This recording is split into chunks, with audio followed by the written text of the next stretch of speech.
Why more Indonesians are leaving than ever before. Imagine graduating from university today. You studied hard, got good grades, maybe even landed your first job. But instead of asking, which company should I join, you're asking a different question. Which country should I move to? Australia, Japan, Singapore, Germany, the Netherlands. For a growing number of Indonesians, building a better future no longer means staying home. It means looking beyond Indonesia's borders. In fact, recent government data shows that international migration from Indonesia has increased, with more people leaving than arriving during the 2022 to 2025 period.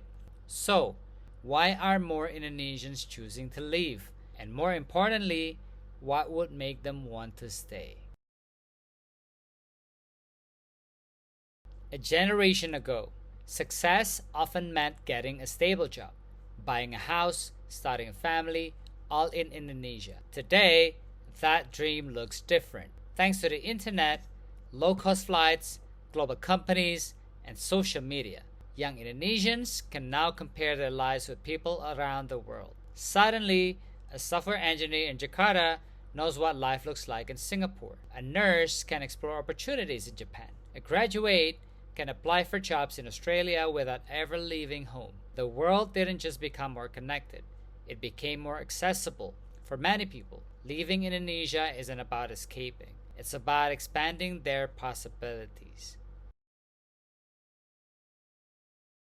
Let's be clear. Most Indonesians are not leaving because they dislike Indonesia. They're leaving because certain opportunities are simply larger elsewhere. Higher salaries, specialized careers, research, technology, healthcare, education. Governments such as Japan have actively recruited more foreign workers, including Indonesians, to address labor shortages, while countries like Australia and Germany continue to attract international talent in sectors facing workforce gaps. For ambitious young professionals, the question is no longer, can I work abroad? It's becoming, why wouldn't I?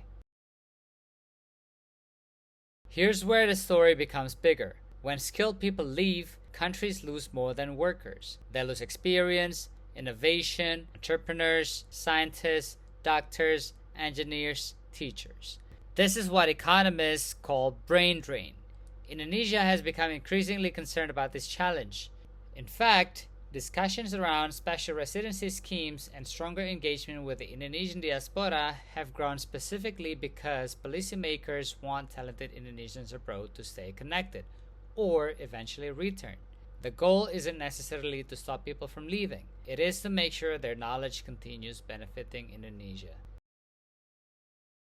But here's the part most people never talk about. At the exact same time that many Indonesians are looking overseas, thousands of foreigners are choosing Indonesia. Digital nomads, entrepreneurs, retirees, investors. Some come because of Bali, others because of business, or simply because Indonesia offers something increasingly rare: a young population, a growing economy, a lower cost of living.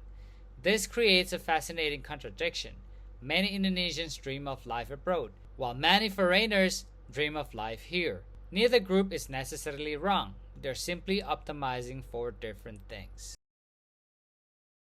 Here's where the conversation usually goes wrong. People assume migration is a sign of failure.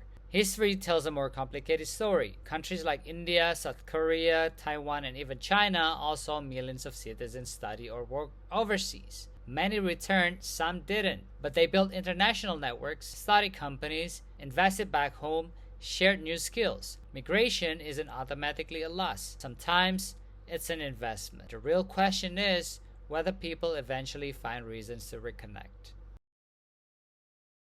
Indonesia stands at an interesting moment. It has one of the world's youngest populations, a fast-growing digital economy, major investments in manufacturing, and enormous long-term potential. The challenge isn't preventing Indonesians from exploring the world. In today's economy, that's impossible. The challenge is building an Indonesia people are excited to come back to, one where talent doesn't feel forced to choose between global opportunity and home.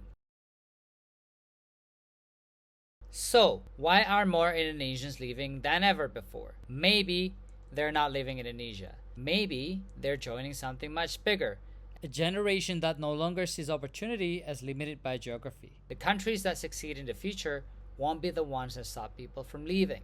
They'll be the ones people are excited to return to. Because in a connected world, talent will always move. The real competition isn't about keeping people in, it's about giving them a reason to come home.